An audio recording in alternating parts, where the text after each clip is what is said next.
Hello అండి, welcome to my YouTube channel. ఎట్లు మీ Shravani Krishna. So ఈరోజు నేను మీతో బెండకాయ మసాలా కర్రీ ఎలా చేసుకోవాలో చూపిస్తానండి. ఈ కర్రీ మనకి జీరా రైస్ కాంబినేషన్లో చాలా బాగుంటుంది, అలానే రోటీల్లో కూడా బాగుంటుందండి. ఈ కర్రీని మనం దహి బెండి కర్రీ అని కూడా అంటాము. సో ఫస్ట్ అయితే ఒక ప్యాన్ తీసుకొని ఒక 2 టేబుల్ స్పూన్ ఆయిల్ యాడ్ చేసుకోవాలి. నేను ఇలా పెద్దగా కట్ చేసుకుంటూ 250 గ్రామ్స్ బెండకాయలు తీసుకుని, అలానే ఒక 2 ఆనియన్స్, 2 టమాటాలు కూడా నేను ప్యూరీ చేసి పెట్టుకున్నానండి, కొంచెం అల్లం వెల్లుల్లి పేస్ట్.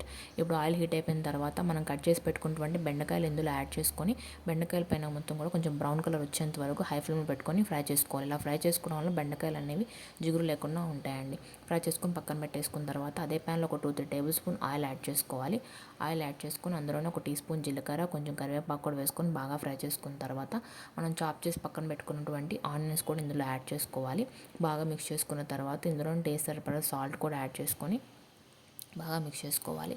ఆనియన్స్ అనేవి కొంచెం పచ్చివాసన పోయేంత వరకు ఫ్రై చేసుకోవాలి. ఇందులో అల్లం వెల్లుల్లి పేస్ట్ కూడా యాడ్ చేసుకొని ఆనియన్స్, అల్లం వెల్లుల్లి పేస్ట్ మొత్తం కూడా పచ్చివాసన పోయేంత వరకు బాగా ఫ్రై చేసుకోవాలి.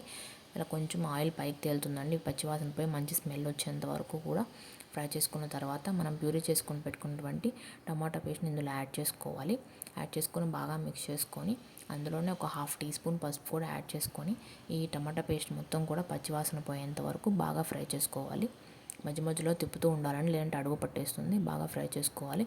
ఇప్పుడు ఒక గిన్నె తీసుకొని అందులోనే ఒక కప్పు చిలికిన పెరుగును యాడ్ చేసుకొని, అలానే అందులో ఒక 2 టేబుల్ స్పూన్ శనగపిండి, కొంచెం ఉప్పు, కారం, ధనియాల పొడి, పసుపు యాడ్ చేసుకొని బాగా మిక్స్ చేసుకోవాలండి. ఉండలు కట్టకుండా బాగా మిక్స్ చేసుకొని ఇందులోనే ఒక గ్లాస్ వాటర్ అనేది యాడ్ చేసుకొని ఈ కన్సిస్టెంట్ అనేది పల్చగా అయ్యేంత వరకు కూడా బాగా మిక్స్ చేసుకొని పక్కన పెట్టుకోవాలి. ఈలోపు మనకి టమాటో పేస్ట్ కూడా బాగా ఫ్రై అయిపోతుందండి. సో ఒకసారి బాగా మిక్స్ చేసేసుకొని ఇందులోనే మన టేస్ట్ సరిపడా కారం 1.5 టీ స్పూన్ యాడ్ చేశానండి నేనైతే. 1.5 టీ స్పూన్ కారము, 1 టీ స్పూన్ ధనియాలు, చెక్క, లవంగాలు నేను బాగా ఫ్రై చేసుకొని మిక్సీ చేసుకున్నటువంటి పొడిని ఒక 2 టేబుల్ స్పూన్ యాడ్ చేశాను. యాడ్ చేసుకొని బాగా మిక్స్ చేసుకోవాలి. ఒక 1 మినిట్ దీన్ని బాగా మిక్స్ చేసుకున్న తర్వాత ఇందులోనే మనం పక్కన పెట్టుకున్నటువంటి పెరుగు మిశ్రమాన్ని ఇందులో యాడ్ చేసుకోవాలండి. యాడ్ చేసుకొని మంటని లో ఫ్లేమ్లో పెట్టుకోవాలి, లేదంటే పెరుగు విరిగిపోతుంది. సో లో ఫ్లేమ్లో పెట్టుకొని బాగా మిక్స్ చేసుకోవాలి. బాగా మిక్స్ చేసుకొని ఒక 1 మినిట్ దీన్ని బాగా కుక్ చేసుకోవాలండి. కొంచెం ఉడుకు పడుతుంది అనుకున్న టైంలో మనం ఫ్రై చేసుకున్నటువంటి బెండకాయలను ఇందులో యాడ్ చేసుకోవాలి. యాడ్ చేసుకొని బాగా మిక్స్ చేసుకున్న తర్వాత లిడ్ క్లోజ్ చేసుకొని ఒక 5 to 6 మినిట్స్ బాగా కుక్ చేసుకోవాలండి.